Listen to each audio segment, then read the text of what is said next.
Well, everybody, and welcome to this episode of HCTalk. As always, I'm your host, Lance Gormley. Our guest on the program today is Eric Puttroff, who is the worshipful master of the Newton Freemason Lodge, number 142. How you doing today, Eric? No, not too bad. About tired of this cold weather, but other than that, it's pretty good. Yeah, well, for those that remember, at the couple years ago, we interviewed the worshipful master, which is the president, for so many words, for the Newton Freemason Lodge, Scott Gibbons. And we're going to make a circle again and try to just reach out to all the different civic organizations and have their presidents or their leaders come on to talk a little bit about what's going on. And of course, we're going to have you all be first. And the reason we're going to have you be first is because you're the oldest civic organization in Harvey County. That is correct. Yes. We were one of the ones that helped straighten up Bloody Newton. Yeah. Back in the 1800s, a bunch of Masons got together and seen what was going on, and they basically implemented the police force and ran the ruffians out of town, and gave us a place to meet and eat, as we say, and it really turned this town around.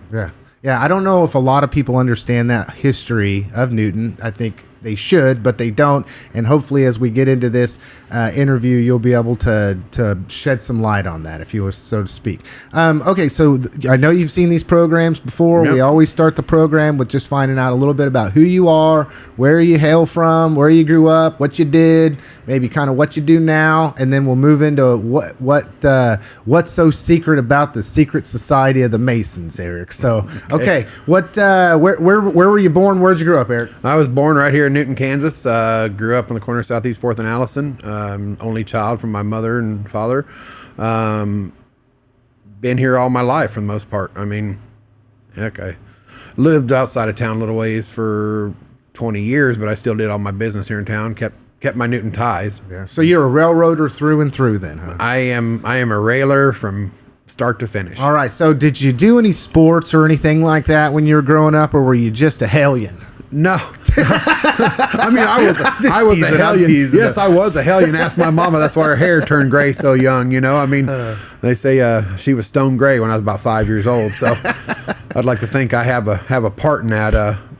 No, I really like competitive cycling. I wrestled in high school, played a little bit of football. Like livestock. I mean, I mess with those. I didn't grow up on a farm, but I like to raise a few cows and just do things like that now.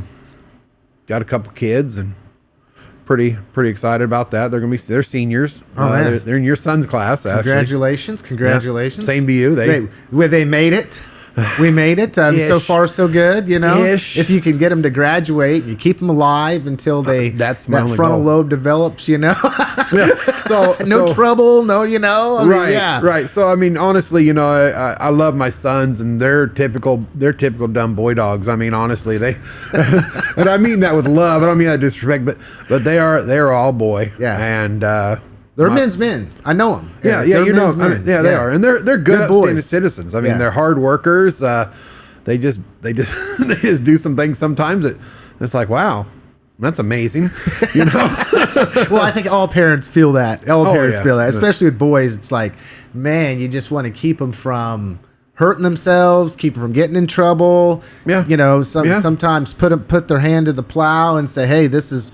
If idle hands are the devil's playground, I'll just say absolutely. that. I remember that. But yeah. But okay, so what are you doing now? If you want to share about maybe your career, what? So I just basically worked. I'm a welder by trade. I welded in most of the factories around here. In fact, I think that's where you and I met, was when we were welding in a factory at one time. Yep. 20 years ago. It's been that long now. It has been. It has been 20 years. Oh my God, I've known you for 20 years. Yeah, absolutely. So welding in the factory, and then I got on the railroad and I worked for one of the big six and worked my way up from there. Started as a track laborer. I wasn't allowed to have a thought. I was allowed to drive spikes with a sledgehammer, and I worked my way up, and I'm a project manager for one of the big six now. Very, very cool. Very cool. So, that's goes to show that hard work, perseverance, and can pay off in the end. Absolutely. And I told my sons that. I said, you may have to start doing something you don't like doing, but you have that end goal in mind, and then you work towards that. So you'll have some deviation steps to where maybe that next step doesn't quite take you straight in line to your end goal, but you always make sure that it brings you, whether it brings you in and around or it brings you straight up to your end goal. And ultimately, whatever makes you happy, do what makes you happy. That's my whole life. I love doing what I do for a job and for my extracurricular activities. I love it. I love the Freemasons. I love the cows. I mean, they all have a name, you know. Yeah. I love the time fishing, you know, and stuff like that.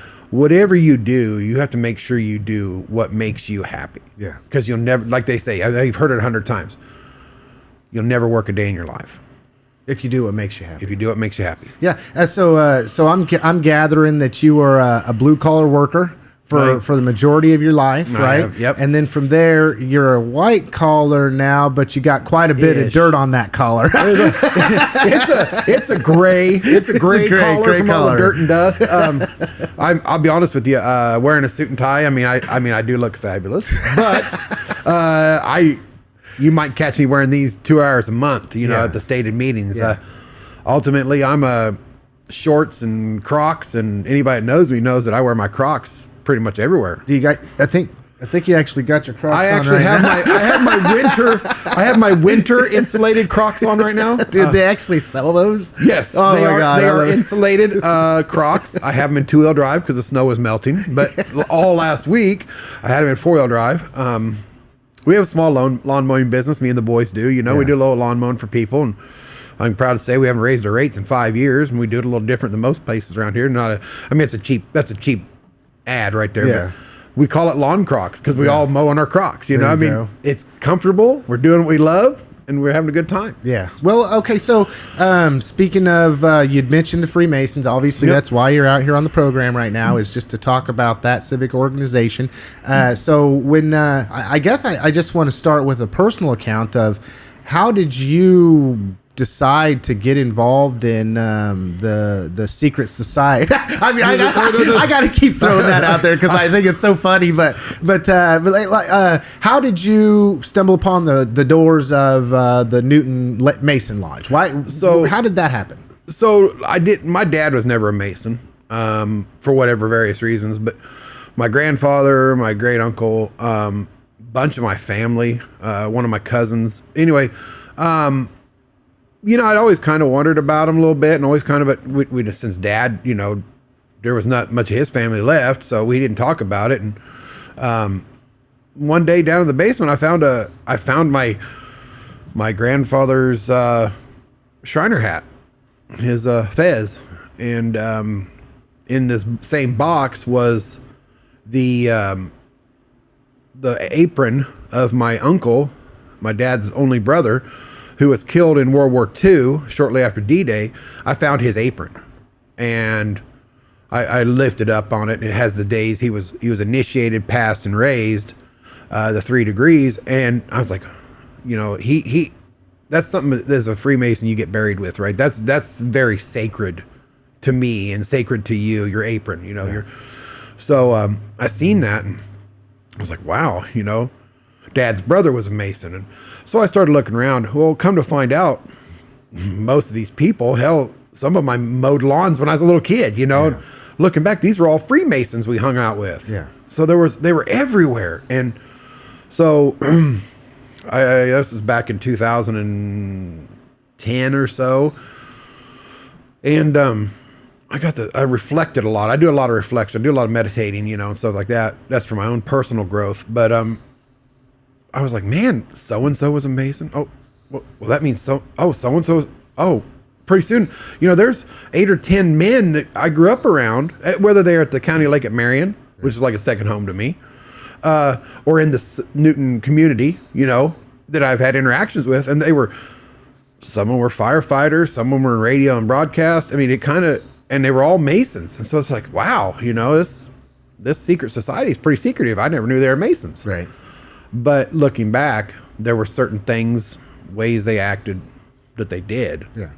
And would you say all around they were good men? They were good, upstanding men in their homes and also in their lives in public. Absolutely. I mean,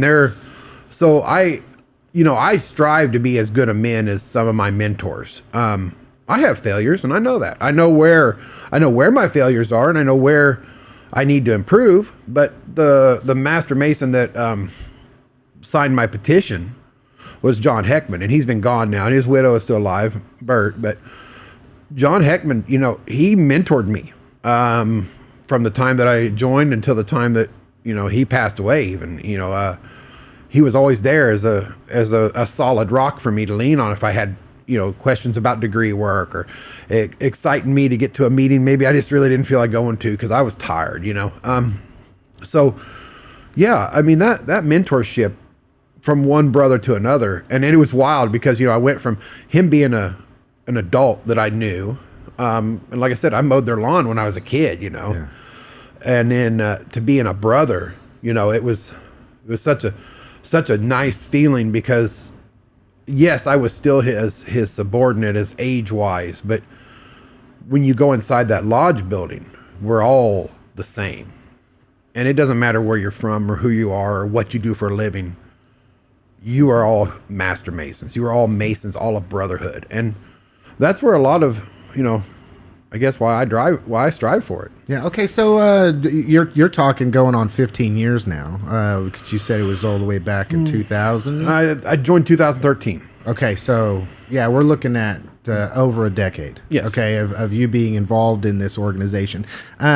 Explain to the public a little bit about because there is a lot of mystery around masonry, obviously, and of course when there's nothing to fill the void, I'll call it, then people just make up whatever they want to make up, and that becomes what it is. So just a little bit about, well, let's do this first. I'm not asking you to be completely accurate, but I am interested in a little bit, and I know the audience would be interested a little bit in,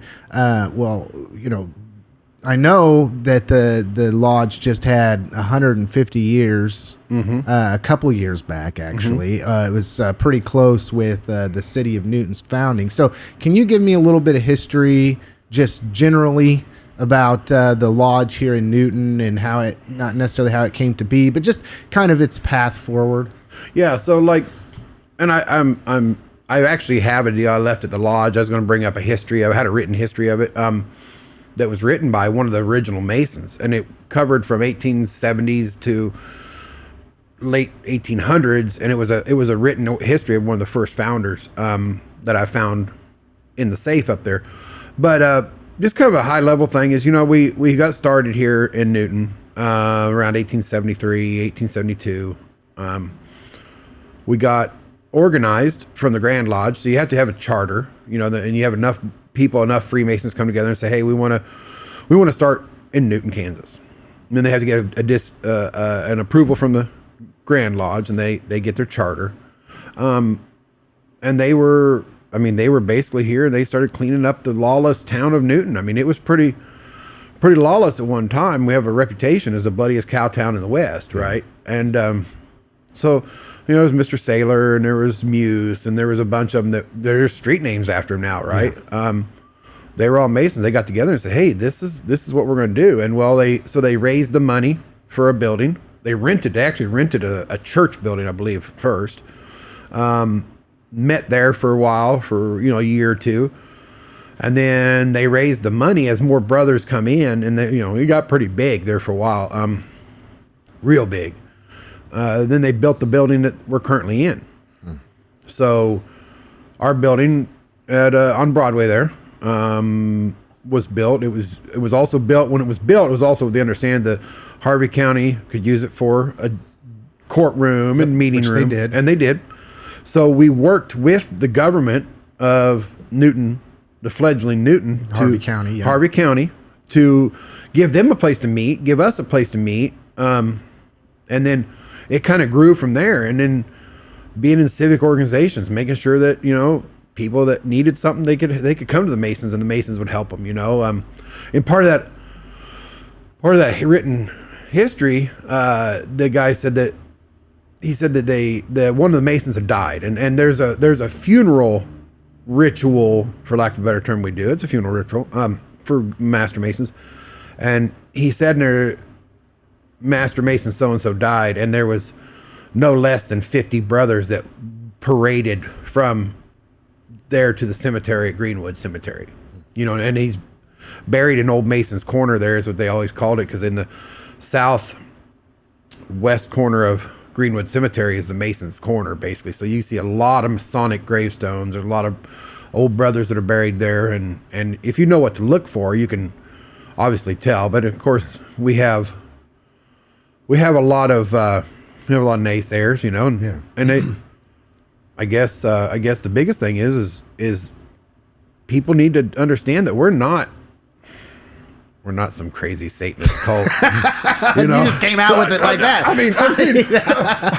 mean, hey, you know, whatever the internet says is I believe it to be true. Oh yeah, so, I mean, the Illuminati and all that stuff. I've personally never been to one of those super cool rituals. I recall asking Scott Gibbons when he came on that something about the Illuminati. He's like, well, I'm sure that somebody somewhere along the road. But I mean, you know, whatever. I mean, anyway, it was funny. Okay, so let's not go there. Yeah, I'm going to save that till the last here. So we can get into some serious conspiracies here. I love it. All right. So would it be safe to say that the Freemason organization here in Harvey County and the city of Newton was pivotal in the inception of our community, and was, I mean, you could honestly say, part of the backbone of this community? Oh, absolutely. I mean, we're talking when, you know, early 1900s, when you have 300 strong in a town of, I don't even know what the population was, let's say a town of 10,000 people. It wasn't even close. But yeah, you have 5,000 people, and you have a brotherhood that's 300 strong. Yeah. You know, that's quite a percentage of men that are Masons. Yeah. Well, and you know, a thing that a lot of people don't know about Masonry is that it was one of the only civic organizations to be a part of. Yes. Most other civic organizations are break-offs of it somehow or another. And so, you know, there was a point in time, especially in your grandfather's era, my grandfather's era, where it was a mass majority. I mean, a huge population of people were Freemasons, right? Correct. But this was before the internet, so yeah. Now you can learn everything you need to learn off the internet and be a clandestine Mason off that. You know, I love that. All right, okay. So just getting into this, you know, for somebody that's not a Mason, obviously, or maybe looking at the possibility of becoming one, don't really know much about it. Just a personal account for you. What was it like when you first stepped in the door, and then transition that on into, as you spent more time there and more time there, how was it in the beginning, and then how has it evolved for you in your own personal life since then? So they'll tell you that every Mason has a different journey, right? We all learn the same ritual. We all learn that stuff. So, you know, when I stepped in the door, I was like a child. I mean, my eyes are wide open. I'm just trying to take it all in, you know, and there's a lot to learn, a lot to take in. You know, like some of the vetting process, you know, you fill out an application, do your background check, and then it's up to the lodge. You know, the lodge votes yay or nay, and then they have an investigating committee, and some brothers will come out to your house. I mean, they came out to our house, sat on the couch or in the kitchen, you know, and they ask questions, what you want out of life, what you're doing, how you live, how this. And, you know, basically, back then I was a welder for the railroad, you know, so I'm wearing my orange shirt, and I'm covered from head to toe in grime because they showed up about the time, you know, I got home. And, you know, I mean, they did an investigating committee. They went back to the lodge accepted it, you know, and it doesn't matter if you've got family history in there. Yeah. If you're a good man and you come good with your investigation, you know, they get you in, you know. Then comes the degree work, you know, the stages first, second, third degree Masons. But there is something here that I want to cover. You know, you said the investigating committee, you put in the application, then the membership votes on the individual. And so the entire membership votes, and if only one of the members says, no, I don't think that it's in the best interest of the lodge to have this person here, then you don't pass the test, right? That's absolutely correct. And And so that's where you got to be a good, upstanding citizen in the community to begin with. I mean, we've all got a past, and that's the thing. So it's not like just because you had a DUI 10 years ago, you're not going to get in. Yeah. But if you're a rotten person, generally, you're not going to get in. Yeah.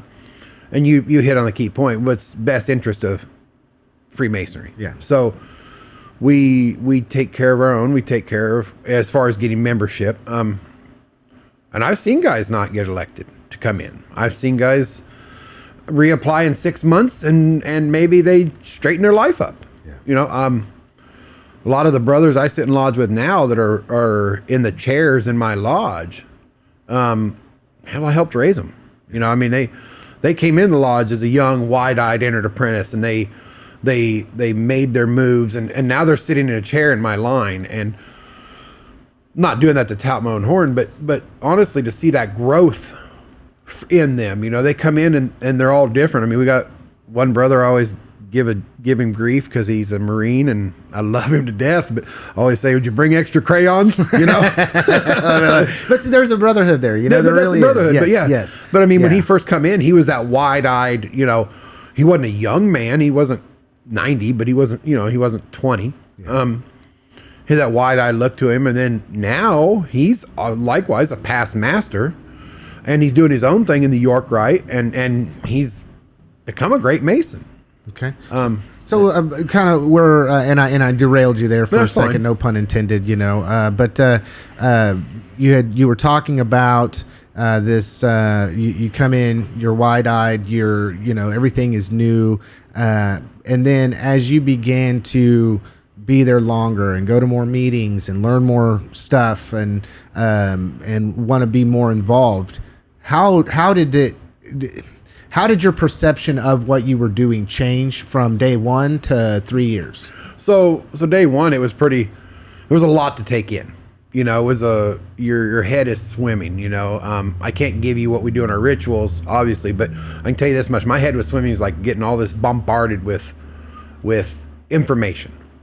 And then I looked at it and I sat back and reflected and I started learning. So where I grow in Masonry, what Masonry has taught me about being a good, upstanding citizen, being a good man, understanding what our ritual work means, to me, I've taken that and used it in my own personal growth. So 10 years ago, you wouldn't have got me on this podcast because I know right now I got a camera looking at me. I got you sitting right across from me. I mean, I'd have been sweating bullets, right? Yeah. So that's one thing it taught me was public speaking and public, being able to get out and express yourself. Taught me to quiet my mind a lot. I mean, people that know me know that I'm kind of high strung, and it taught me to quiet my mind just in learning the ritual, learning that to run down there and smell the flowers instead of just run them over. There's been times that I've been particularly stressed at work. I'll come home and my wife's like, do you have a stated meeting this month? And I'm like, because we meet once a month, second Wednesday of the month. And I was like, yeah. She's like, you need to go spend time with your brothers. And I'm like, First time I thought she just wanted me out of the house, because I'm eating all the cookies or whatever. But no, she said, it's like, get rid of you, get out of here. No, I asked her later on, I was like, what'd you mean by that? And she's like, when you get so stressed out, and I handle stress well, don't get me wrong. She says, when you spend time with your brothers, it centers you. And it could be Lance, it could be something simple like going down there to practice, because we practice, or going down there, we just sit in the entryway and just BS. But that time with my brothers from all walks of life, it centers me. It brings me back to ground zero, and it helps. And it's okay. We're talking. There's words that you're throwing out, and people might listen to the word that you're throwing out, such as ritual and practice and all this stuff. But I find it better to ask the definition of that. Therefore, it removes somebody's ability to project what they think that means. But and I'm not putting words in your mouth. But to me, if I was to say what a ritual is, what you're saying is similar to a ritual like people that go to church. If you go in, you sit down in your chair, the meeting or the church service is handled in a certain way. You do praise and worship first, you do communion next, you do this, you do that. Would that be a definition of a ritual? Or absolutely, yeah. So okay, so 100%. So if you want to, I mean, I know it sounds, we're talking about a secret society, and we're talking, and I'm using the word ritual, okay, and it's.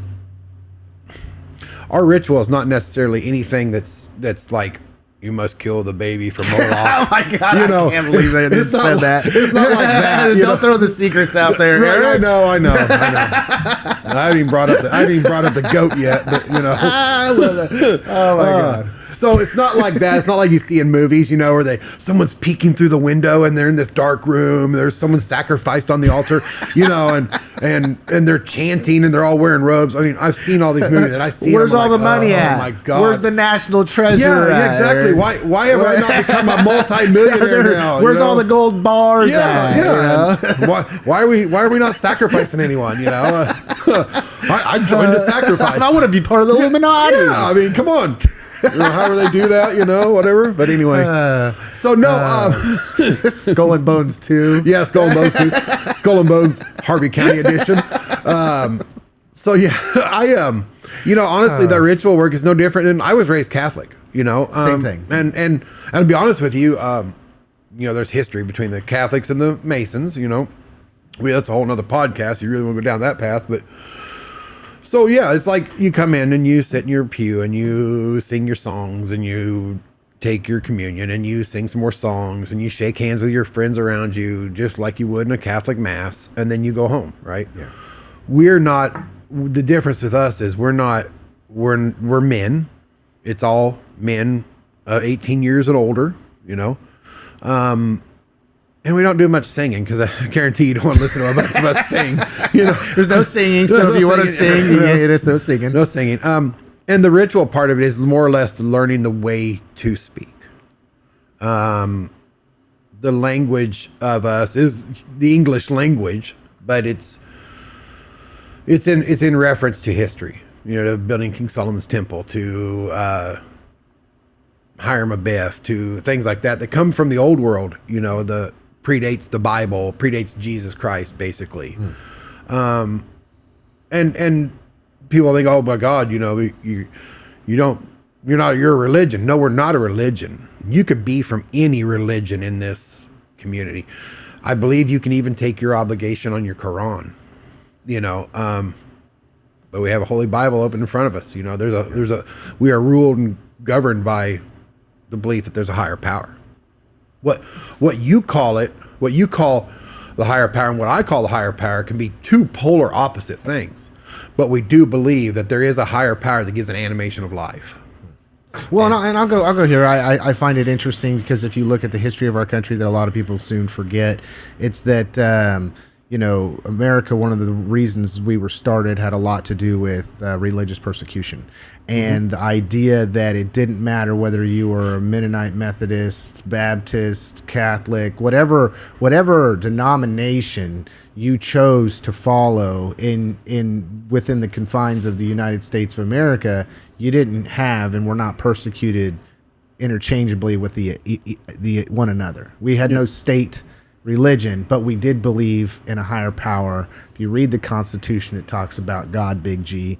Is that similar to what the Mason Lodge believes? Yes, absolutely. And I've sat in lodge with every variety from the Southern Baptist type religions where they get up and they testify. And I'll tell you what, one of the brothers' funerals, I still to this day, we had a brother pass away and he was in that. I think they're just like a Southern Baptist. They get up and they testify and they dance, and that was one of the best Masonic funerals I ever went to, because we did our part as the Masons, and then we let his church do his part. His preacher sucked me into his sermon about this man that I knew as a brother, but I had no idea what the church was like, his church.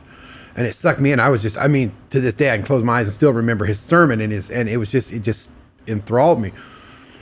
I've sat with Methodist brothers, Lutherans. It doesn't matter. It's the only difference between that and a church is, one, we are not a church, and two, we're all men. That's it. I mean, the ritual you can be twisted around, the ritual, But really, it's just a way you conduct yourself. That Correct. word loses its meaning when you try to apply whatever belief you have of whatever that is. Even though we all have our rituals, we have our morning ritual, we have our daily ritual, we have our evening time ritual. I mean, if it's a way in your cycle that you put forth as a routine, a routine. Call it a routine. Routine. Okay. So just what as far as Freemasons are concerned, one thing that I always found really interesting was in the old library that was torn down before they built the new one. When you first walked in there was a square and compass, which is a symbol of Freemasonry, and they were obviously a large part of that library being built in this community. And there are many places throughout this community that people don't even know are the signs are there. If you know what to look for, and can see that Freemasons in this community were an integral part in not only the inception but the growth.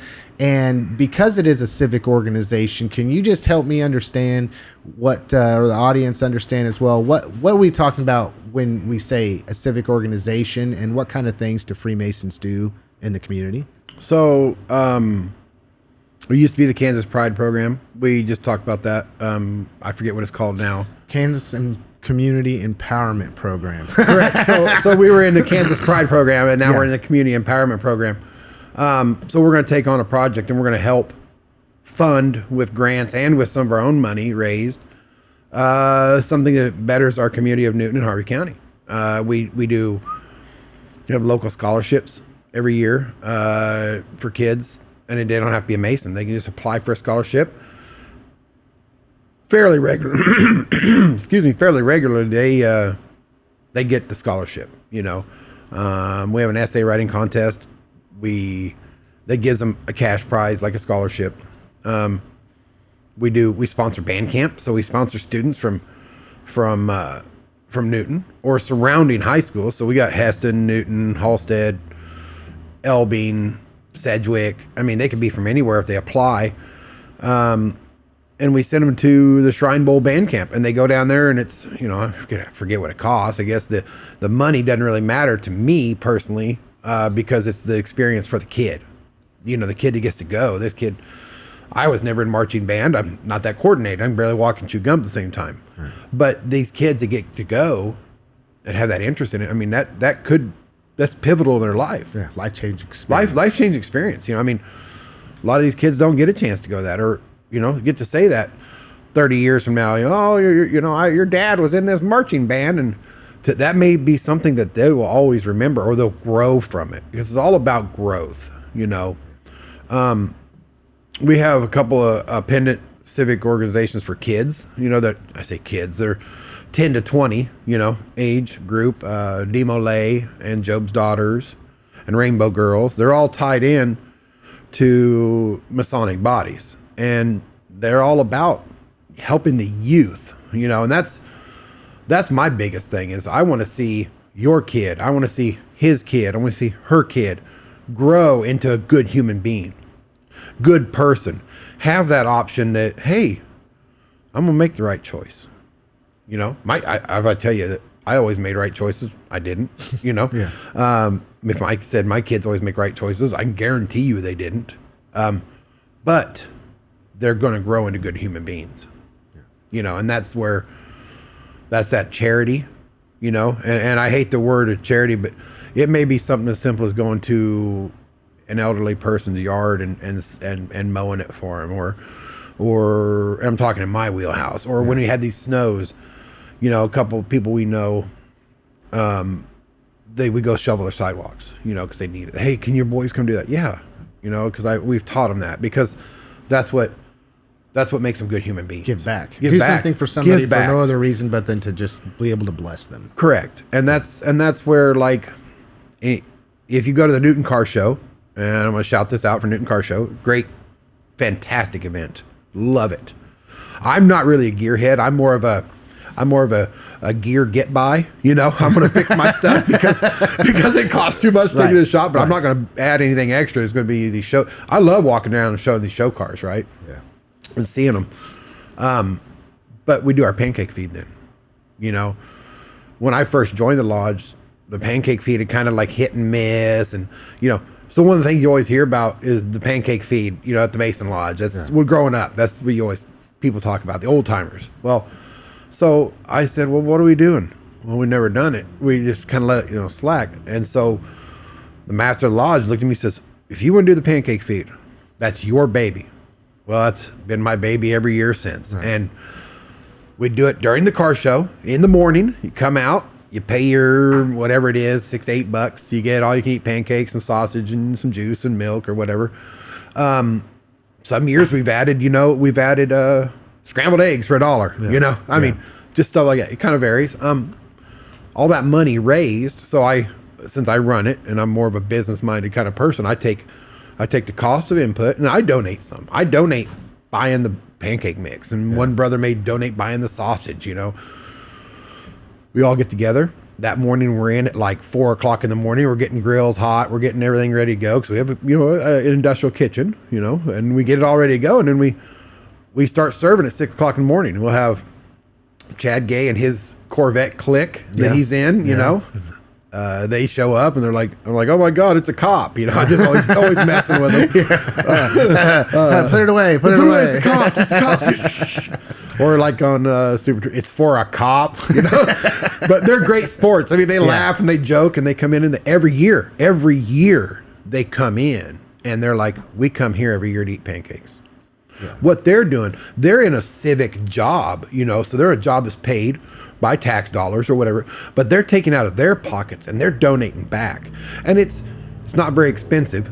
It's maybe $8, $9, whatever, $6, $8. I think we charged $5 a head when I first did it, but cost of things had to go up a little bit, but they're giving back to our function, and we're going to take that back. And if we give to another thing, so it's a big circle of life in the civic community. Yeah, and honestly, I know I've seen a list before of all of the organizations that the Freemason Lodge donates to.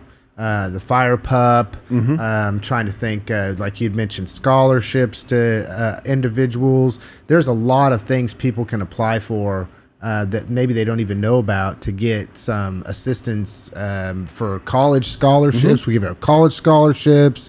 High school scholarship, you name it. So when these events are taking place and people are coming in and supporting the local lodge, what happens with that money that you get? Does it just automatically go back into the community? Yeah, so that's like you were saying, Fire Pup. I mean, I forget what we take a vote and we donate, I don't know, $250, $300 a year at Fire Pup. School supplies, I know. School supplies, we've bought school supplies before. We've helped out. So that pancake profit money, that goes back into our coffers. And then we, like you said, school supplies, buy pencils or notebooks or whatever. Because, sometimes our other government things in our supply things like that, in our school board and stuff like that, they do what they can.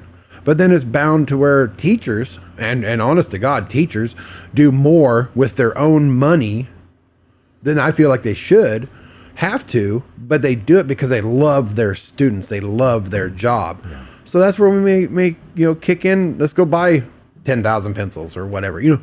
I mean, I'm just high level. I'm not saying anything specific, but that's where we kick it back. Fire Pup program. I know we donated, I helped raise money for one of the canine units years ago, not all of, just a portion. We had a brother overseas, and there were several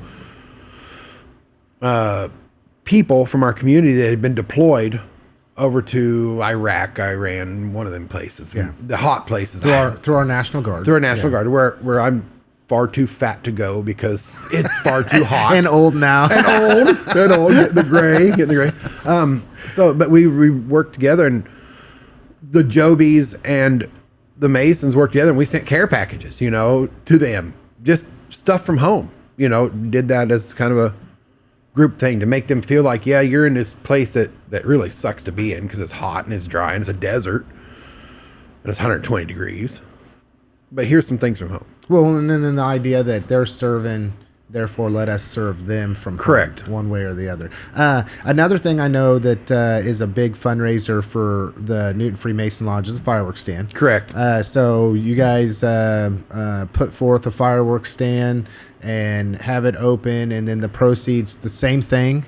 It just goes right back into giving it. So everything that's coming in, it gets just given going right back out.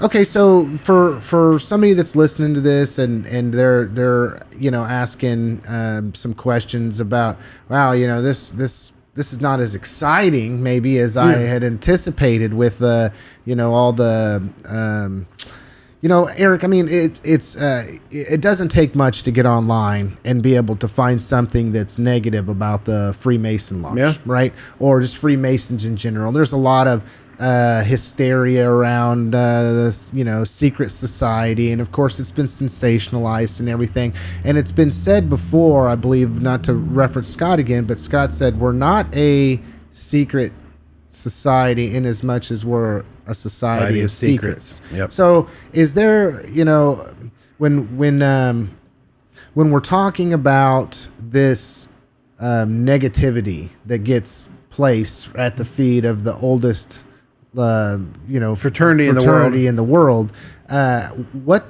how would you personally combat somebody's ignorance or their not understanding what's going on? How do you curve, in your opinion, this potential for there to be negativity surrounding what organization you're part of? So I've kind of had a little bit of everything.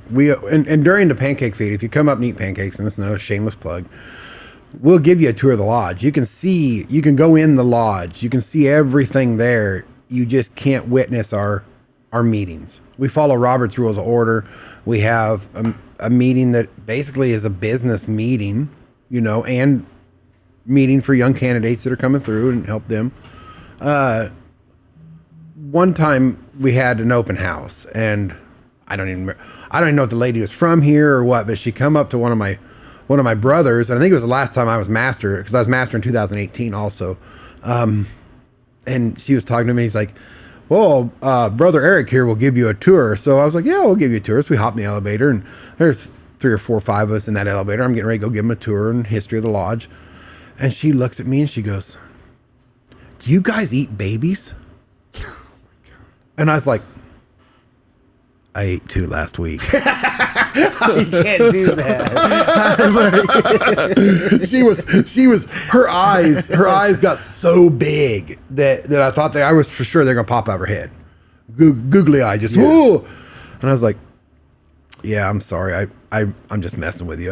We're not into that, satanic stuff. And a lot of it is just like anything else. If people don't know, they make up rumors. If people don't understand, or they're too scared to ask, or Bob's uncle told Sally's sister that this and this and this happened, then it becomes fact, right? Yeah. But they never stop to ask someone. One of our biggest mantras is to be one, ask one. Okay. Pretty hard to miss that I'm a Mason. I've got Masonic plates in my truck. I've got stickers on the windows. Have them in my work truck. I got it tattooed on my skin. Yeah. Well, most Masons are open about the fact that they're a Mason. Right. So, but you ask, and then it's like, would you do this? I get asked all the time, but oh, you guys do this, and you guys control this. And I'm like, dude, we like to meet and eat. And do civic things. To give back to our community. Yeah. It's, I do it in my own personal life now. That's something that Masonry's taught me, is to give back to people. And I've helped people out that needed a leg up, and one guy loaned him $100. Okay. I had the $100 and loaned him. I said, you take that $100. And I said, once you make that back, whether in reference to a car or whatever, I said, you hold on to that $100. What do I pay you back? I said, no. So don't pay me back. I said, that $100, you keep growing with it. Last time I talked to him, he's got a great job. His second baby come along just fine, because that's when he needed the money. He's really hurting, Yeah. He's like, you want that $100 back? I said, no. I said, now that you're in a good spot, I want you to find someone and hold them the same accountability. He's like, really? Wow. He said, that $100, really helped me out. And I said, hey, I had it to give. Yeah. If not, it'd have been a crisp high five and maybe a hug, if I didn't have it. But that's what I had for you. So, honestly, and that kid is doing really well now. So it's a lot of pay it forward. A lot of pay it forward. A lot of treating people good. And, I've literally sat in lodge with CEOs of companies, big companies, on one side and the janitor on the other. But inside that building, inside that meeting, because of the square and compass, we are all the same. Okay, so if somebody's listening to this and they're asking themselves, they're asking themselves, well, this is interesting to me. What I'm hearing is interesting. I'd like to maybe learn more about it. I know that you would suggest for them to go directly to Google. Yeah. No. Google Freemasons, and then believe everything you hear. Well, the truth is sometimes stranger than fiction, but reality, for somebody that's asking themselves, man, I'm looking at wanting to get involved somehow. There's a lot of different organizations that you can get involved in. It seems like today, I hate to say it, but numbers of people involved in civic organizations, the hands that give back to the people in the community, seems to be dwindling. Mm-hmm. And but for those people that are looking for a way to be a part of an organization that wants to give back, what would you say to them as far as why they should ask one to potentially be one? So like we have a lot of military guys in there.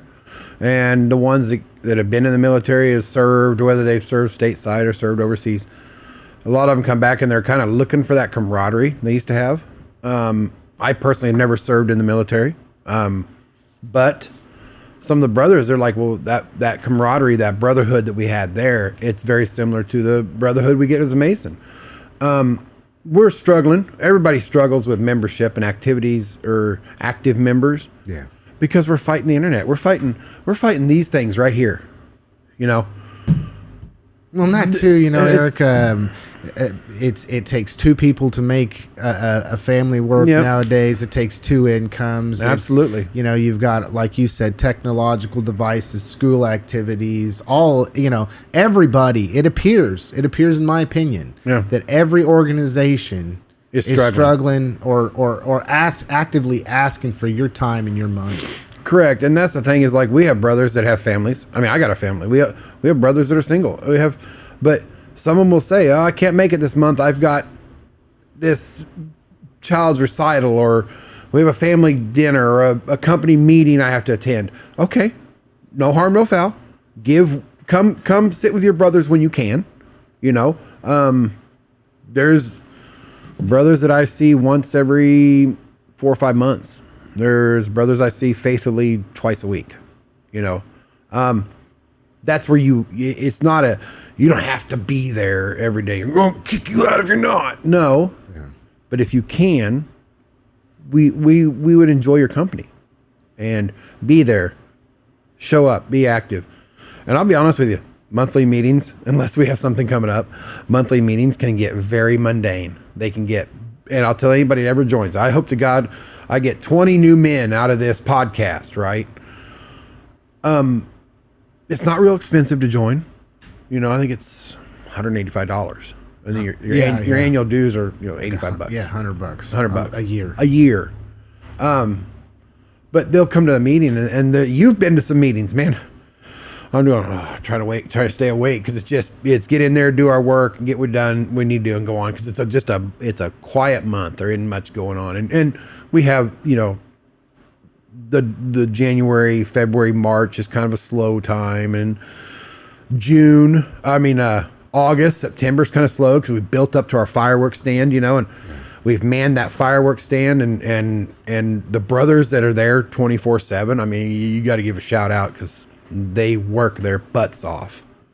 And then we have some slow times. So those meetings are boring. But then we have meetings where it's exciting. Grand Lodge is coming up. Our Grand Kansas Lodge meeting for the Grand Lodge of Kansas is coming up in March. Well, for those that like to go to it, that's a big event. You know, that's a big deal. I like to go when I can. I'm gonna try to go this year. And then after March, and you come into April, and it's starting to warm up, and now you see more brothers come out because some of the older brothers don't want to get out in the snow and ice. And excuse me. And then May comes the car show. Boy, I'm excited for that. That's my thing. You know, I love it. Do that. And then June, it's kind of building up towards fireworks. You know, so we have a lot of stuff we do that we stay busy with. It's not everyday grinding work, but it's commitments from brothers to help. It's commitments from other organizations. Hey, we're going to work together, especially with the Kansas Pride Program or community or whatever. I can't. Kansas Community Empowerment Program. Kansas Community Empowerment Program. Okay. KCEP. KCEP. Okay. I love it. So, because you know me well enough that if I don't write it down, I don't. Well, I'll forget it. And okay. So, and I hope I'm not cutting you off from what you're saying. But interestingly enough, I want you to kind of cover as well. You know, we talk about, and we have been talking about the local Newton Freemason Lodge. Typically, to people that don't know, that would be considered what's called a blue lodge. Correct. You have your first, your second, and your third degrees, which are just your home lodge. Yeah. So similar to like for a Catholic who's a Knights of Columbus, they have 4 degrees, that type of thing. So when you get to there, there's a lot that you can do even after that. Oh, yeah. Once you become a master mason, and that's the 3rd degree mason, and I took this to heart. I had an old timer tell me one time, he says, there is no higher degree of mason than the 3rd degree master mason, no matter where you go. But once you become a master mason, then you can go to the one that everybody sees, that everybody knows, the Shriners. They're the little maroon hats. The little fezzes with the tassels and the Shriner hospitals. Yeah. Those are all funded by the Shriners. You cannot be a Shriner unless you are a master mason in good standing. So it's funded by Masons. Correct. The Shriner hospitals. When I joined the Shriner, I'm not an active Shriner. I just have life and kids and career, so I'm not active. But when I joined, it was like $26 of every second of every day was provided in healthcare to children. I mean, do the math on that. I'm not a real smart man, but that's a lot of money. And that's all funded from the Freemasons and the Shriners that are active Shriners. And you can go look and see what all they do for these kids with orthopedics and you know, getting them to be able to walk. And I mean, you see kids that are severely handicapped, but the Shriners figure out a way to make their life that much better. The York Rite and the Scottish Rites, another 2 groups that are, you know, York Rite goes up one way and Scottish Rite goes up another. All to that 33rd degree you hear about, the 32nd degree. That's when you become the demon and you start eating the babies. You know? You said that's gonna get clipped and somebody's gonna say that. Oh yeah, I know. I'm giving them all sorts of sound bites here. I mean, it'll be all over the world. Next thing you know, I'll have red eyes and horns, and you know. Listen to what one Mason says about eating children. Yeah. And worshiping the devil. Yeah, but we don't do that. That's the thing. I mean, it's ludicrous. You're just keeping that a secret. I'm keeping that a secret. You know. Oh my goodness. No, but so yeah, and then we have like the Order of the Eastern Star, which is that's an adult women's group that the husbands and wives can go to. I've never been in Eastern Star. I've helped set up some of their meetings, but I've never been in one. I know a lot of Eastern Star ladies and men, but I've never been involved in that group, other than they use the same lodge we use, but it's for a husband and wife. We did for a long time put on a sweetheart banquet. A bunch of years we put on the Safe Walk downtown. So we'd have a table over there in front of Steve Johnson's law office, or Cornerstone Law. We'd have a table and hand out candy and whatever, you know, put on a spooktacular evening for several years with Brother Jeff, you know, and that was his thing. Board games and movies and spooktacular treats, and you know, that was his thing, and he did a fantastic job. That's about the long and the short of what we do, but it's always something to do with based around family, lodge, community, service. You know, it's always God, family, country. God, family, country. I mean, that's honest to God. That's what it is, you know, and that's what our G stands for, you know? Yeah. Yeah. It stands for God. Yeah. And the Freemasons were actually organized when the building King Solomon's Temple, you know, come around, and they were several classes, you know, and read about the building King Solomon's Temple, and it's pretty accurate to how in the Bible? What? How does that work? No way. I love it. All right. Okay, Eric, we are getting close to the end of the program. One thing that I like to do before I let the guests go always is give you the opportunity to speak directly to the hearts and the minds of anybody listening. You can say whatever you want to say, Eric. What do you got for us? You really want to let me say whatever I want to say? Whatever you want to say. No holds barred. Okay. So no, as Freemasons, we are a great society, a great community organization. You know, if there's a man out here that wants to think about joining, hit me up. You know, I'm pretty easy to find. You know, we do a lot of good for in here and out there. Have we always been successful? No. But we will always strive to be better. And I haven't met, you know, one of our things that I really live by is that we take good men and we make them better. And I tell you what, I mean, it's something that I truly believe in. You know, here I am on a Saturday morning talking to you about this when I could very well be lounging on the couch. But my passion for Freemasonry drives me. And you know me, you've seen me in the community, you've seen me in the, you know, when you moved back here, right? And you said, hey, this is so-and-so, you remember? Yeah, I remember you, you know? Yeah. Well, I'm a Mason now. What about joining the lodge? And what did we do? We got you right in. We got you there. We've been brothers through thick and thin. We don't talk politics. I mean, I know that outside you and I may talk politics, but inside the lodge, we don't talk religion and politics. Yeah. We don't. That's the one thing we don't do. Those are two things that divide people. Correct. So we don't do that because it doesn't bring harmony. Yeah. You know? Yeah, we'll have brothers that argue with each other over something, over trivial stuff. But at the end of the day, we agree or we disagree, but we do it in respect. You know, okay, you don't necessarily think it's this way. I don't necessarily think it's this way.